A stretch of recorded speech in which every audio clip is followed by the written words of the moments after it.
দেখেন, রুহুল কবির রিজভী বা অন্য যারা রাজনীতিবিদ তাদের প্রতি শ্রদ্ধা রেখেই আমরা কথা বলছি। তারা রাজনীতিতে যে ধরনের আশা নিয়ে 5 আগস্টের পরে রাজনীতি করছে, যে নির্বাচন হলেই নিরঙ্কুশ ক্ষমতায় তারা চলে যাবে, ডাকসু নির্বাচনের পরে তাদের আতে ঘা লেগেছে, তাদের আসলেই খুব বেশি মনোকষ্ট তৈরি হয়েছে। এই জায়গা থেকে হয়তো তারা এই ভুল বকাবকি করছে। তারা যে এই কথাগুলো বলছে, তার দলের ছাত্র সংগঠন, এটা তো স্বীকৃত ছাত্র সংগঠন তাদের দলেরই, তারা যখন আমরা দেখেছি বিভিন্ন জায়গায় পানির ফিল্টারও দিয়েছে বিভিন্ন হলগুলোতে, তারপরে হচ্ছে তারা ভর্তিচ্ছুদের সহযোগিতা করেছে, এরপরে হচ্ছে তাদের কলম দিয়েছে, তারপর ফাইল দিয়েছে, বিভিন্ন উপকরণ দিয়েছে, আবার ফ্রি মেডিকেল ক্যাম্পও তারা করেছে। তো তারা কেন এই চ্যারিটি কাজগুলো করছে? এটা কি কোনো ছাত্র সংগঠনের কাজ? ছাত্র সংগঠনের কাজ তো প্রেশার ক্রিয়েট করে ক্যাম্পাসে অথরিটির মাধ্যমেই সবকিছু বাস্তবায়ন করানো। এই চ্যারিটির কাজগুলো তারা করেছে কেন?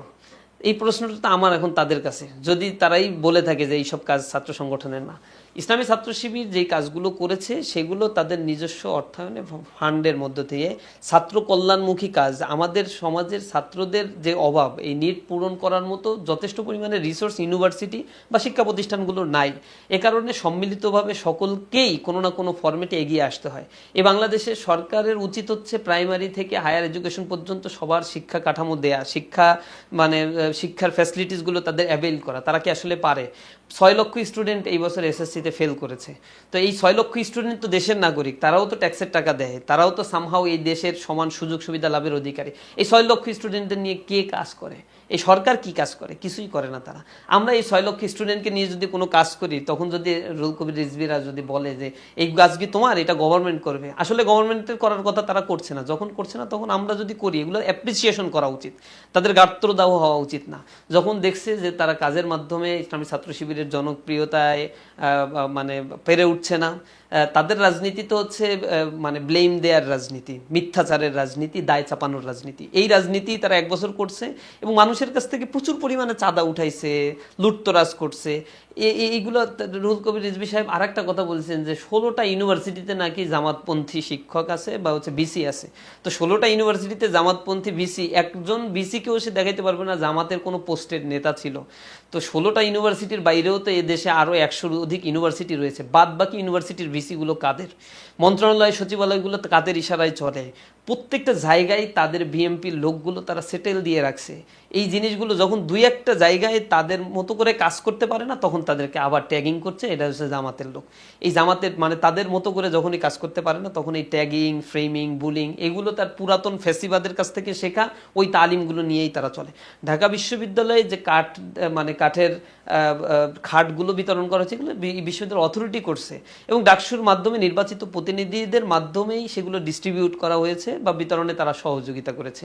এর বাইরেও ইসলামী ছাত্র শিবিরের যে কল্যাণমুখী কাজ, এগুলো ইসলামী ছাত্র শিবিরের সুধী শুভাকাঙ্ক্ষীরা, অ্যালামনাই যারা সংশ্লিষ্ট বিশ্ববিদ্যালয়ে রয়েছে, ওই বিশ্ববিদ্যালয়ে তারা পড়াশোনা করেছে, ওই বিশ্ববিদ্যালয়ের ছাত্রদের মানে কি প্রয়োজন বা কতটুকু সুযোগ সুবিধা দেওয়া প্রয়োজন যেটা প্রশাসন দেওয়া উচিত দিতে পারে না, অ্যালামনাইরা সেটা উপলব্ধি করে। তারা প্রফেশনাল ওই জায়গায় যাওয়ার পরে তারা যদি এখানে তাদের ছোট ভাইদের জন্য কিছু কন্ট্রিবিউশন করতে চায়, নিঃসন্দেহে রিজভী সাহেবদের এটাতে আপত্তি থাকার কথা না। আমি জানি না যে তারা কোন ধরনের রাজনীতি আসলে এই দেশে করতে চায় বা কোন ধরনের রাজনীতি দিয়ে মানুষের মন তারা জয় করতে চায়। আমরা মনে করছি তাদের এই কথাগুলো মানে ইসলামী ছাত্র শিবিরের যে এই বিজয়, এতে ঈর্ষান্বিত হয়েই তারা বলার চেষ্টা করছে এবং স্বাভাবিকভাবে মানুষেরা এটা খুব ভালোভাবে নিচ্ছে না। আমরা তাদের কাছে অনুরোধ জানাবো, আমরা তাদেরকে আসলে কখনোই আমাদের প্রতিদ্বন্দ্বী মনে করি না, আমরা তাদেরকে প্রতিযোগী মনে করি। ভালো কাজের ক্ষেত্রে তারাও প্রতিযোগিতা করবে, আমরাও প্রতিযোগিতা করব এবং পারস্পরিক প্রতিযোগিতার মধ্য দিয়ে রাজনীতি হবে কল্যাণমুখী, জনগণের জন্য, জনগণ বা সাধারণ মানুষ এর থেকে উপকৃত হবে। যদি সেই রাজনীতিটা করতে পারে, এটাই হবে কল্যাণকর।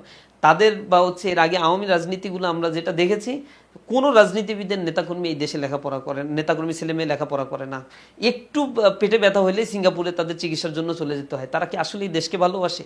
এই জুলাই আন্দোলনে বিএমপির কয়জন নেতাকর্মী নিহত, বিএমপির সেলের কয়জন নেতাকর্মীর ছেলে মেয়ে কয়জন নিহত হয়েছে বা হচ্ছে রাস্তায় নেমেছিল, এগুলো মানে ঘেটেও দেখাতে পারবেন না। সব হচ্ছে তারা বিদেশে অবস্থান করে, একটা বড় অংশ, মেজরিটি পোর্শনই হচ্ছে বিদেশে লেখাপড়া করছে, আলিশান জীবনযাপন করছে। তো রাজনীতিবিদরা তো তাদের দেশের শিক্ষার প্রতি আস্থাশীল না, তাদের দেশের চিকিৎসার প্রতি আস্থাশীল না।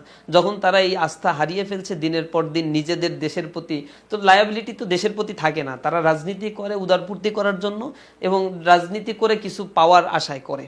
তারা এই যে 5 আগস্টের পর যে পরিমাণে চাঁদাবাজি করেছে, তারা এই চাঁদাবাজির কিছু অংশ জনগণের জন্য কল্যাণে যদি তারা ব্যয় করতো, তাহলেও জনগণ অন্তত অনেক কিছু পেত। সেই জায়গাটাও তো তারা করে না। এখন আঙুল ফুলে রাতারাতি তারা কলা গাছে পরিণত হয়েছে। তবে আমরা তাদের জন্য দোয়া করি, আল্লাহ রাব্বুল আলামিন তাদের বোঝার তৌফিক দান করুন। তারা জনগণের জন্য আরো বেশি কাজ করুক, জনগণকে নিয়েই কাজ করুক, রাজনীতিটা করুক, কল্যাণমুখী কাজে পারস্পরিক আমরা একে অপরের সহযোগী হলেই এই দেশের মধ্যে যে মানে করাপ্টেড পলিটিক্যাল সিস্টেমটা, এটা অ্যাবলিশ হবে এবং মানুষ সেখান থেকে উপকার পাবে।